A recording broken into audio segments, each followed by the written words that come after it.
Hello guys, रेखा coaching classes में आपका स्वागत है। आज हम पढ़ेंगे धातु और अधातु के महत्वपूर्ण प्रश्नोत्तर और उसे चित्र सहित जानेंगे कि किस तरह अभिक्रियाएं होती हैं और धातु और अधातु की परिभाषाएं और उनके रासायनिक गुण और अंतर और उससे संबंधित महत्वपूर्ण प्रश्नों के उत्तर। तो आप ये देखिए, चित्र में ये धातुएं आसपास रखी हुई हैं, ये सारी धातुएं हैं, तो इन्हीं के बारे में जानेंगे। आइए शुरू करते हैं हम धातु एवं अधातु के प्रश्नों के उत्तर।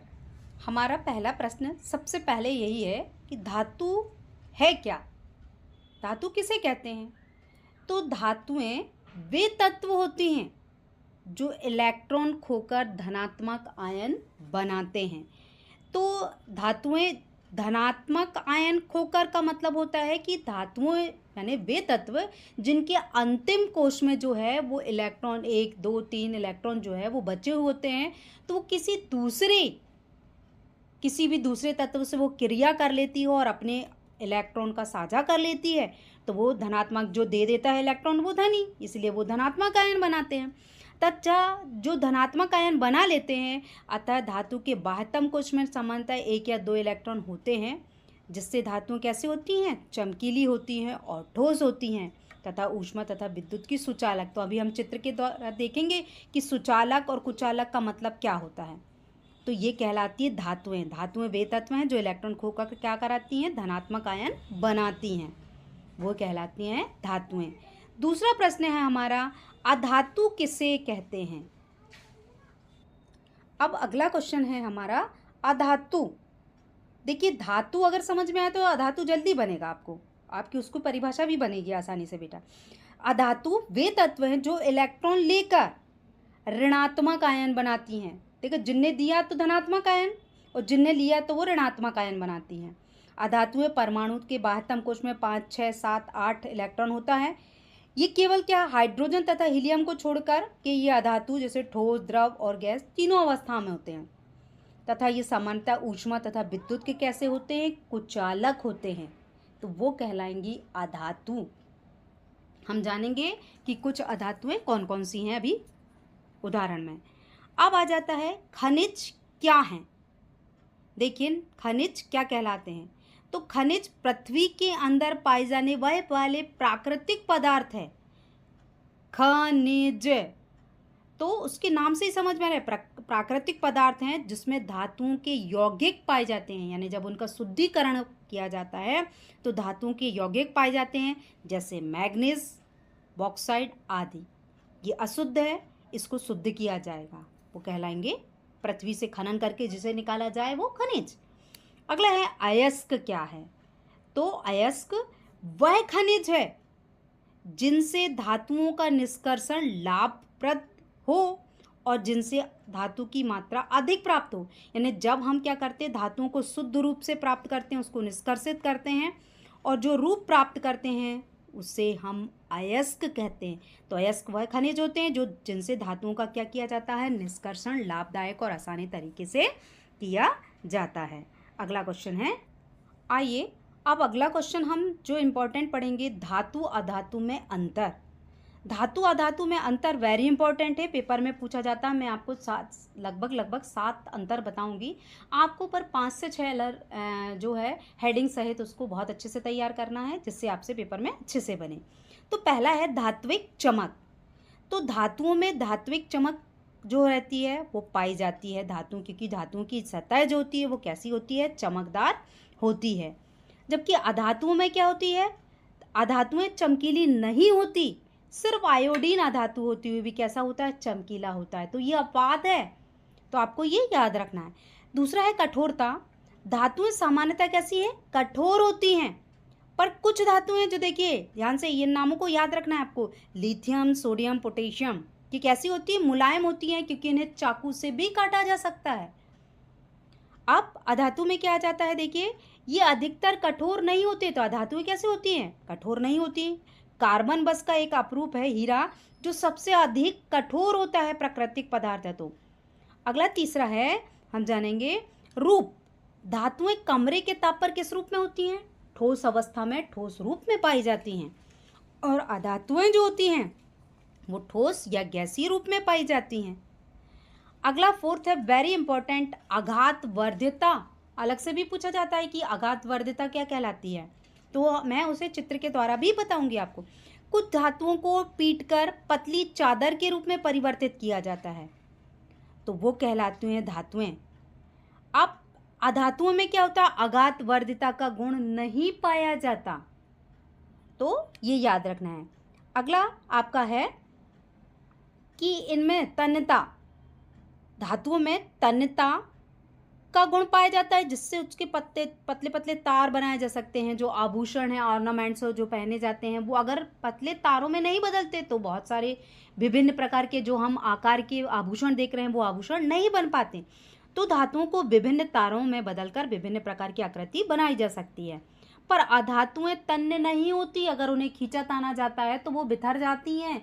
हाइड्रोजन को हम नहीं खींच सकते हैं, तो ये क्या है, अधातुएं हैं। अब अधातुएं जो होती हैं विद्युत व ऊष्मा की कैसी होती हैं, चालक होती हैं, तो हम अभी चित्र के माध्यम से जानेंगे। तो धातुएं जो होती हैं विद्युत व ऊष्मा की सुचालक होती हैं, अधातुएं विद्युत व ऊष्मा की कैसी होती हैं, कुचालक। अब आपका अपवाद जो है आपको दिया हुआ है, धातुओं में अपवाद जो है वो लेड, मरकरी जो है वो कुचालक है, जबकि ग्रेफाइट कैसा हो, सुचालक है। वेरी इंपॉर्टेंट है ये। सातवां है घनत्व। सामान्यतः इनका घनत्व कैसा होता है, उच्च होता है, क्योंकि ये उच्च गलनांक पे, यानी जब हाई टेम्परेचर पे इन्हें गर्म किया जाता है तभी ये पिघलती हैं, तो इनका गलनांक कैसा होता है, उच्च होता है। और अधातुओं का गलनांक व जो घनत्व होता है वो कैसा होता है, कम होता है। आठवां है धातुएं कठोर सतह से टकराने पर, यानी कोई किसी भी सतह से वो टकराती हैं तो ध्वनि टन से आवाज़ कर देती हैं, तो वो धातुएं होती हैं जो आवाज़ उत्पन्न कर रहे हैं, वो ध्वनि उत्पन्न कर देती हैं, वो धातुएं हैं। जबकि अधातु में ध्वनिक नहीं होता है। अब आइए चित्र के द्वारा देखें। अब बच्चे ध्यान दें, देखिए इस रॉड पे, स्टैंड पे, क्लैप में, स्टैंड में एक तार फंसा हुआ है और उस तार को अपन क्या कर रहे हैं, बर्नर की सहायता से गर्म कर रहे हैं। और जब उसे गर्म किया जाता है तो एक टेम्परेचर के बाद दूसरी तरफ से जब उसे खींचा जाता है पिन की सहायता से, तो देखिए एक एक लंबा तार बन रहा है। इस तरह से बहुत पतला से पतला तार, जो बारीक तार बन जाता है। इससे ये पता चलता है कि धातु जो है ऊष्मा की चालक होती हैं, क्योंकि जैसे ही धातु को हम गर्म कर रहे हैं, उस तार को गर्म कर रहे हैं, तो वो धीरे धीरे धीरे धीरे क्या हो रहा है, बहुत पतला और बारीक होता जा रहा है। तो ये इसका ऊष्मा का सुचालक गुण है। आइए अब देखिए, ऊष्मा की तो चालक है बता रहा है। अब ये जो है, जैसे ही उसको देखिए बैटरी से धातु को जोड़ दिया गया है, और जैसी धातु को जोड़ने के बाद उसके साथ बल्ब जोड़ दिया गया है और बैटरी से जोड़ दिया गया है, जैसे ही स्विच को ऑन किया जाता है तो धातु के कारण उसमें इलेक्ट्रॉन प्राप्त होने लगते हैं, और इलेक्ट्रॉन के प्राप्त होने के कारण बल्ब जलने लगता है। तो क्या होता है, धातुएं विद्युत की सुचालक होती हैं, और यह गुण भी चित्र से प्रदर्शित कर रहा है, और बल्ब जलने लगता है, क्योंकि अगर उसे इलेक्ट्रॉन या विद्युत धारा प्राप्त नहीं होती तो बल्ब नहीं जलता। तो आइए अगला क्वेश्चन। अब अगला क्वेश्चन है हमारा, गैंग किसे कहते हैं। तो जो पृथ्वी से प्राप्त खनिज अयस्क हैं, मिट्टी, रेत आदि जैसे कई अशुद्धियाँ होती हैं, तो उन अशुद्धियों को ही क्या कहते हैं, गैंग। यानी पृथ्वी से जो भी हमें प्राप्त अशुद्ध पदार्थ हुआ है, उसमें जो अवांछनीय पदार्थ मिले हुए हैं वही कहलाते हैं गैंग। अब अगला क्वेश्चन है, धात्विक या धातु क्रम क्या है। तो देखो, अयस्क से धातुओं का निष्कर्षण करना, यानी जो अयस्क प्राप्त हुआ है उस धातुओं का निष्कर्षण करने से धातु को प्राप्त करने की प्रक्रिया क्या कहलाती है, धात्विक या धातु क्रम। यानी धातु को प्राप्त करने की जो प्रक्रिया है वही क्या कहला रहा है, धातु क्रम कहला रहा है। अगला क्वेश्चन है हमारा, निस्तापन। उसके नाम से ही समझ में आ रहा है, निस्तापन। कार्बोनेट अयस्कों को वायु की अनुपस्थिति में, याद रखना कार्बोनेट अयस्क हैं, कार्बोनेट अयस्कों को वायु की अनुपस्थिति में जब गर्म करते हैं अयस्क में, तो ऑक्साइड में परिवर्तित करना निस्तापन कहलाता है। ठीक है। अगला क्वेश्चन है, अयस्क का समृद्धीकरण क्या है। तो अयस्क में से अवांछनीय अशुद्धियों को जो अभी अपन ने देखा गैंग क्या है, तो वो अब गैंग है, जो वो अशुद्धियाँ मिली हुई, तो अब वो अशुद्धियों को अलग करना, तब तो वो प्योर होगा। तो अयस्क में से अवांछनीय अशुद्धियों को दूर करने की प्रक्रिया क्या कहला रही है? अयस्क का सांद्रण या समृद्धिकरण। ठीक है। अगला क्वेश्चन है, भर्जन क्या है? भर्जन सब सारी उसकी हेडिंग से ही आप समझ जाएंगे क्वेश्चन को कि क्या कहलाता है। आइए जानेंगे भर्जन। देखिए, सल्फाइड अयस्कों को वायु की उपस्थिति में गर्म करके ऑक्साइड में परिवर्तित करना, यानी जितने भी सल्फाइड अयस्क होते हैं, जैसे हाइड्रोजन सल्फाइड या दूसरे अयस्क या जो कोई अशुद्धियाँ मिली हुई हैं, उन अयस्कों को वायु की उपस्थिति में जब गर्म किया जाता है तो वो किस में परिवर्तित हो जाते हैं? ऑक्साइड में परिवर्तित हो जाते हैं। तो वो ऑक्साइड में परिवर्तित करना ही क्या कहलाता है? भर्जन कहलाता है। अगला क्वेश्चन है हमारा, धातु परिष्करण और धातु परिष्करण की कितनी विधियां हैं? धातु परिष्करण भी कहलाता क्या है और उसकी विधि क्या है? तो देखिए, अशुद्ध धातुओं को शुद्ध करना, यानी जो अशुद्ध धातु मिली है हमें पृथ्वी से खोदी, वो अशुद्ध है, तो उसको शुद्ध करना ही तो क्या कहला रहा है? धातु परिष्करण। धातु को शुद्ध करना धातु परिष्करण कहलाता है। तो धातु परिष्करण की कितनी विधियां होती हैं? तो आइए जानेंगे। तो 4 विधियां होती हैं। एक होता है परिसमापन, दूसरा है आसवन, तीसरा होता है विद्युत अपघटन या विद्युत अपघट्य परिष्करण, और चौथा होता है जोन परिष्करण विधि। इन विधियों को हम अगले क्वेश्चन में जानेंगे। अगला क्वेश्चन है, धातु का संचारण क्या है? वेरी इंपॉर्टेंट आंसर है, ये एग्जाम में पूछा ही जाता है। आप इसे बहुत अच्छे से लिखकर तैयार करेंगे। क्वेश्चन में आंसर देखिए, धातु का संचारण धातु की क्षय होने की एक धीमी प्रक्रिया है। यानी जैसे मान लो लोहा है और कोई भी ऐसी धातु है, उसके ऊपर धीरे धीरे कोई परत चढ़ जाए, वायु की, हवा की, नमी की कोई भी परत चढ़ जाती है, तो उस पदार्थ या उस धातु का जो सतह पर परत चढ़ने से क्षय होना ही क्या कहलाता है? धातु संचारण। तो ये धीरे धीरे प्रक्रिया है। तो जो अपने आसपास उपस्थित वायु तथा नमी से प्रदूषकों से क्रिया कर लेती है और धातु के ऊपर एक ऑक्साइड की परत बना लेती है, जिससे धातु का धीरे धीरे क्या होने लगता है? क्षय होने लगता है। तो धातुओं के क्षय होने की प्रक्रिया ही क्या कहलाती है? धातु संचारण। जैसे हम हिंदी की भाषा में बोलते हैं जंग लगना, कि अरे लोहे में जंग लग गया, इसमें जंग लग गया। तो लोहे या जो भी धातु है उसमें जंग लगने की प्रक्रिया ही क्या कहला रही है? संचारण। तो संचारण का उदाहरण ही है ये जंग लगना। अगला वेरी इंपॉर्टेंट है, रबड़ का वल्कनीकरण क्या है? यानी रबड़ को जब हम ढालते हैं तो वो रबड़ का वल्कनीकरण है। तो रबड़ का वल्कनीकरण क्या है? आइए, प्राकृतिक रबड़ को, यानी जो प्रकृति से प्राप्त हुई है रबड़, अब वो प्राकृतिक रबर को सल्फर के साथ गर्म करते हैं। तो गर्म करने की प्रक्रिया ही क्या कहला रही है? रबड़ का वल्कनीकरण। ऐसा उनके गुणों में सुधार करने की जो प्रकृति से प्राप्त की है अपन ने जो रबर, वो क्या होता है? बहुत खिंचावदार और लचीली नहीं होती है, तो उसे लचीले और उसके गुणों में परिवर्तन करना होता है। तो उनके गुणों में परिवर्तन करने के लिए हम सल्फर के साथ गर्म करते हैं, वही कहलाता है रबर का वल्कनीकरण। आप बहुत इजी वे में याद करिएगा, बहुत जल्दी याद हो जाएगा। अब आ जाता है जो अपन ने अंतर में पढ़ा, आघातवर्धनता और तन्यता।